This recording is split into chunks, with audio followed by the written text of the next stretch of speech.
Welcome to Accelerating Your AI Journey, where we sit down with tech leaders and execs to learn how AI is empowering teams to do their best work. My name's Tiffany Jansen. I'm a software developer, tech consultant, and host of Talk Tech with Tiff. In today's episode, we are going to explore AI on the device, literally on the PC, and how it is transforming everything from personalization, productivity, protection. And with me today is someone who lives and breathes in this space, Tom Butler. Tom is the VP of Worldwide Commercial Portfolio and Product Management at Lenovo. Tom, welcome. Thanks so much, Tiffany. Glad to be here. Thank you. Tom, I have been reading up on you, watching past interviews, and when I say you live and breathe in this space, you truly do. And I'm so excited to really dive into AI PCs and the decision-making that goes behind it. But to start off with, I'd love to learn more from your perspective as someone who works all the time with different enterprises. How are they really adopting and evaluating AI PCs? Oh, that's a great question. So I travel the world, as you talk about. I engage with and meet with customers all, really truly worldwide. I go to Europe, of course, North American market, Asia Pacific, China markets. And so everywhere I'm running into the same challenges. The customers are worried about security. You mentioned, the protection of your data, and it's really, as we move into the AI space, it's all about the data. Data is the gold as we move into this era, and we have moved into the AI era. Yes. And so how to protect, but then how to harness the power and use it to drive a more productive output. And so they're looking for speed and execution, but how to protect it is really the utmost important requirement coming in across the globe. There must be some, and maybe it might not be immediately, but some consideration too of how it will really attract the top talent. When talent is looking and thinking of, okay, they use the best equipment out there, this is where I want to be. Yeah, exactly. In fact, what's happening is the rate and pace and speed of change that's occurring in the business environment, in the working environment. As the new employees are coming in, they're looking for not only the technology, but technology they're proud to carry and willing to use and they're happy to use because it's a reflection of them personally. Yes. And we often talk about the AI PC with the 3 Ps, personalized, protected, and productive. And so you want a more personalized experience. So you want a device that knows you, can operate in tandem with you, not necessarily make the decisions. The human is going to be the final decision point, but the ability to surface that data in a rapid fashion, make sense of it, and then make a decision going forward.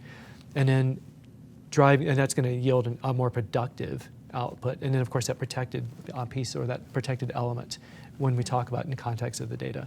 Absolutely. And when you think about personalization and, thousands and thousands of employees using these AI PCs, personalization is really key because they are all doing different roles, have different tasks that they need to complete. So it really becomes that pivotal moment, having that personalization. Yeah, 100%. And the devices that are coming out today, so if you reflect back on PCs that are, let's say, 3-4 years old, yes, and the performance, the battery life, the mobility, what they had at that moment in time, if you compare those now, fast forward to the new devices we've launched with Intel, we've partnered with and co-developed, co-designed, co-engineered, the speed, the immediacy, the long battery life, and really the performance all compartmentalized into these devices is amazing. It's true. Battery life is key for me. There has been way too many times that I have forgot to charge my laptop. I know we were speaking earlier about travel, and I know you do a ton of travel as yes, well.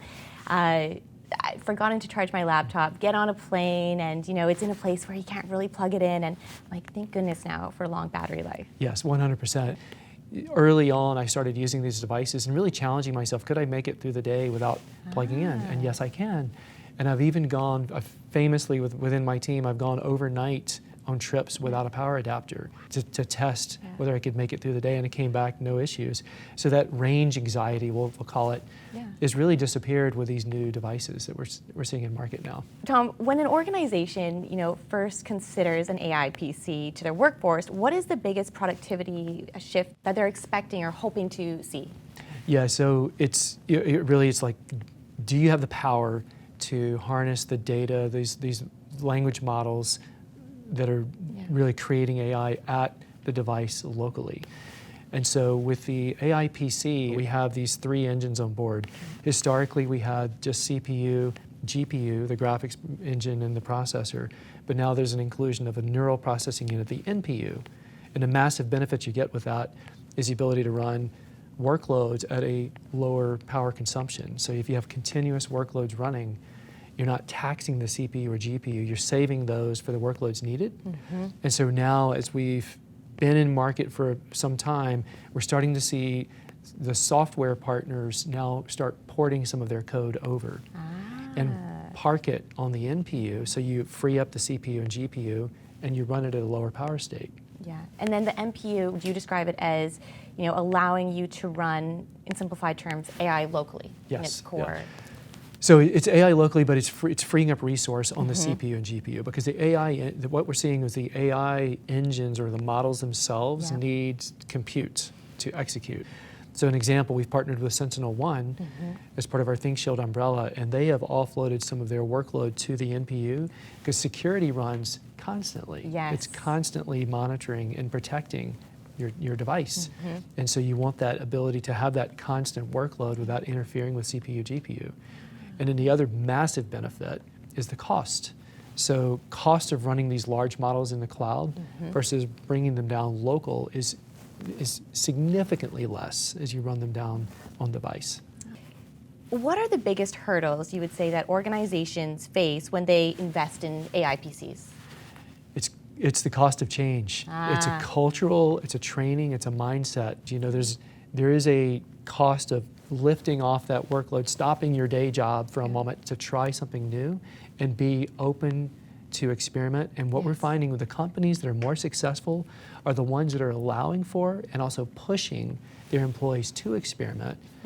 And it's also driven from the leadership. So what we're finding is when the leaders are trying and experimenting and demonstrating out workloads or trying different AI tools, that also gives the freedom to their employees.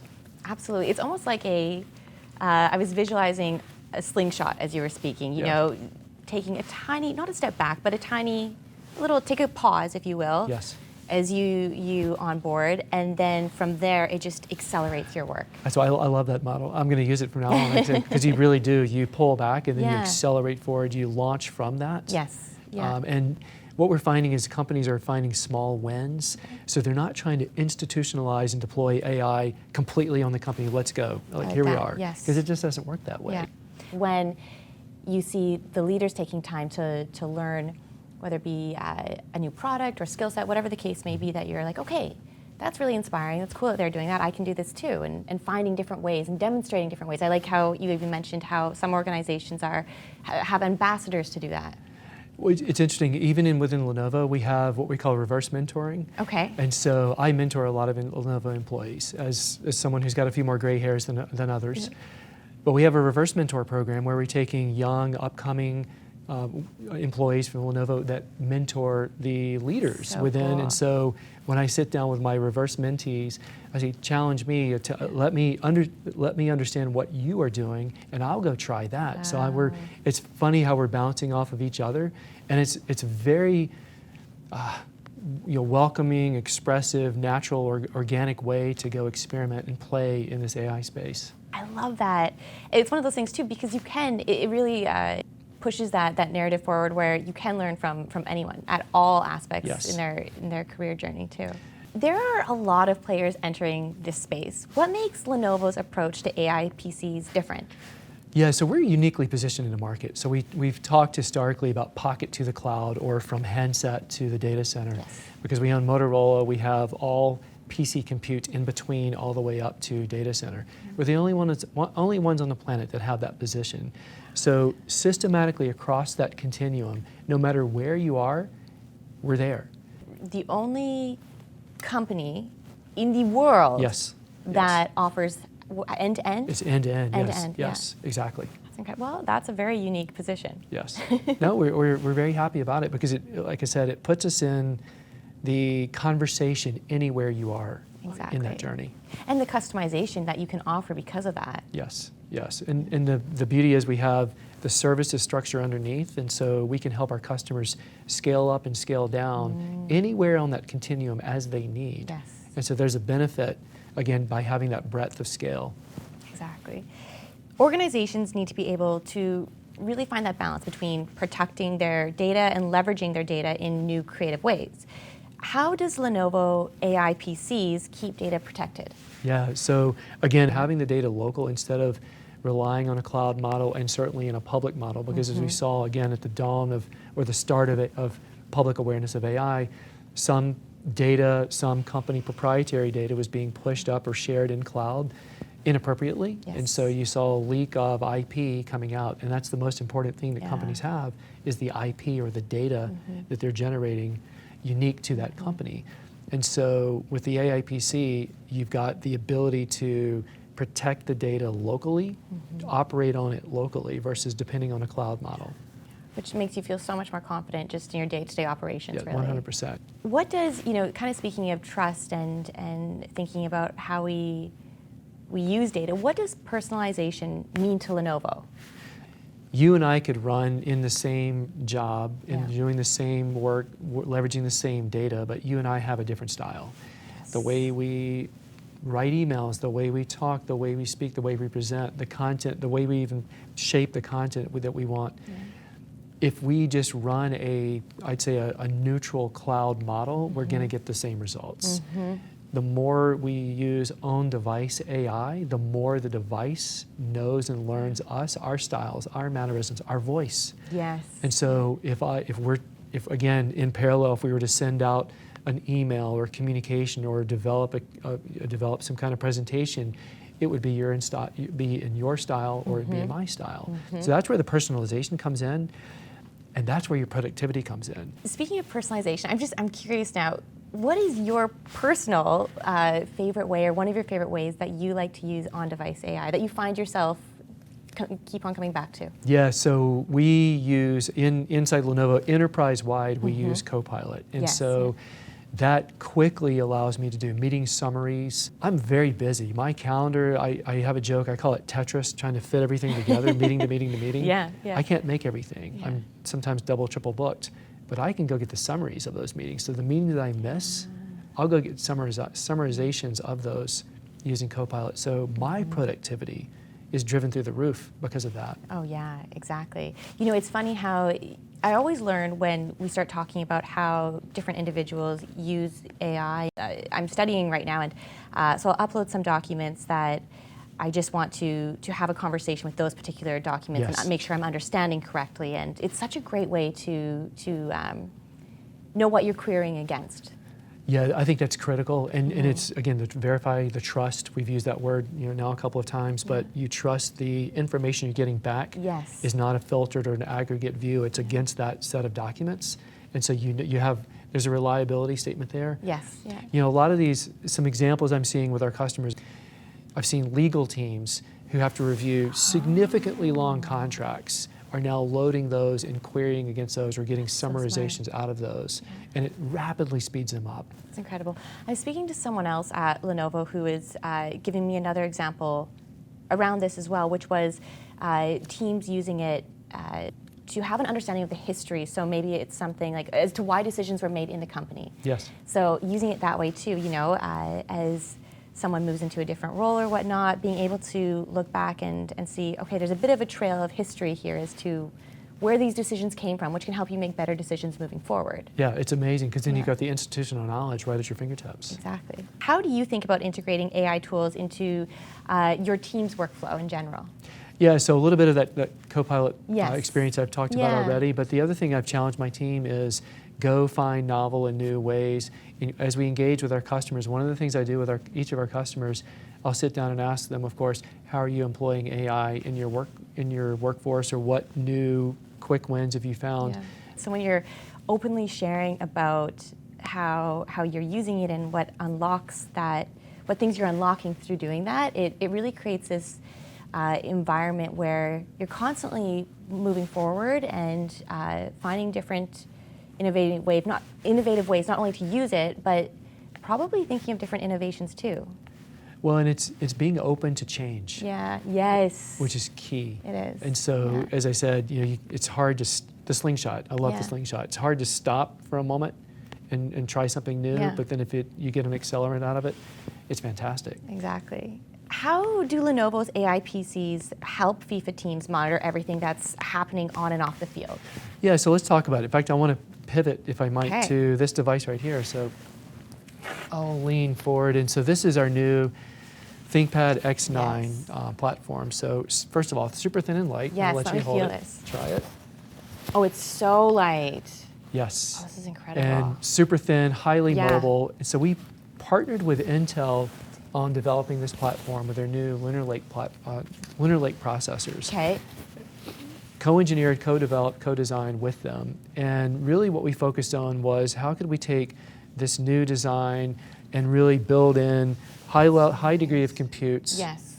while maintaining the integral parts of a ThinkPad, which are high degree of serviceability. You have the Yes. ability to take the back off of this, replace parts as needed, battery as an example, SSD, but also drive high degree of mobility. So the thin and light that you've experienced, but the battery life as well is remarkable. It's so thin. Sorry to interrupt you. It's so it thin. is. Yeah, I don't know if the Amazing. camera's going to capture this, but Yeah. it's Oh, incredibly beautiful. thin and Yeah, light. It's a beautiful yeah. design. It really is, yeah.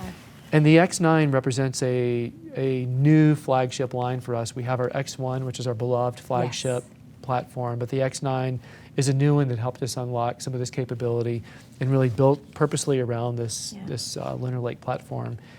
Now, how does it translate to FIFA? Again, thinking about going from match to match to match, having that degree of mobility as you're traveling from potentially city to city, carrying a device that you don't have range anxiety, as you talked about earlier, and then having the capability of running these workloads locally on device.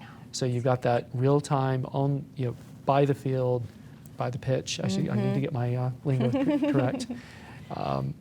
Data and real-time running of that analysis of that data is incredible. It is, it is. What does the next generation of AI PCs look like if you look a few years ahead? Yeah, so we have this longer-term vision, Lenovo, and we've been public about this, about the digital twin. Okay, And so think about these devices running as your digital twin. We talked about the personal, productive, protected environment, the space, and the capabilities.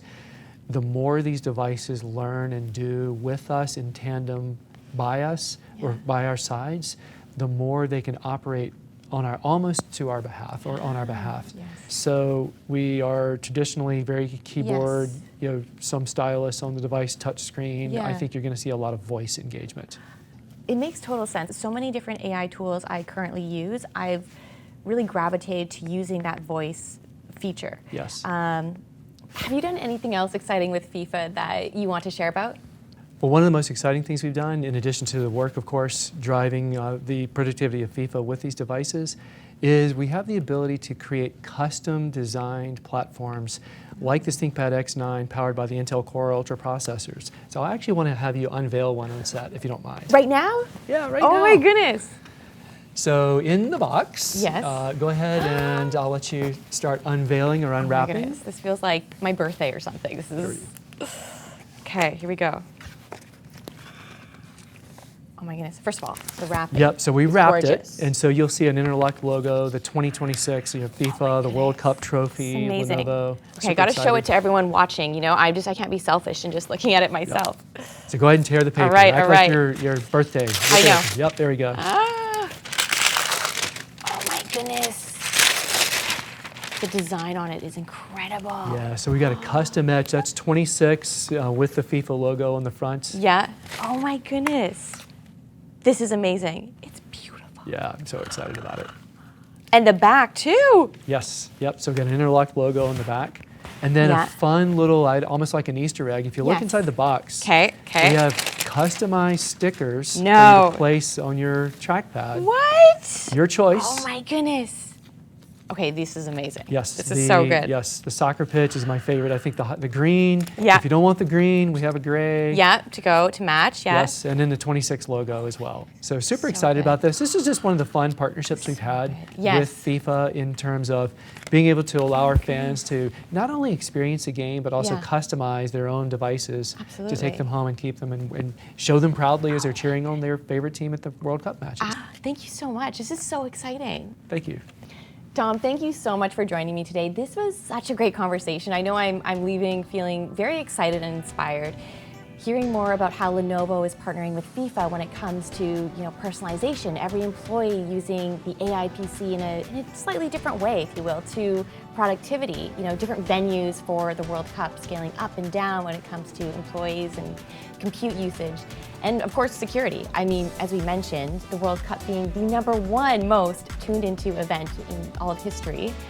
It's so exciting to see how Lenovo is taking on these different challenges and turning them into really exciting opportunities for both the World Cup and FIFA, but also to viewers who are tuning in. Speaking of tuning in, thank you so much for tuning in to this episode of Accelerating Your AI Journey. I will see you in the next one. Lenovo.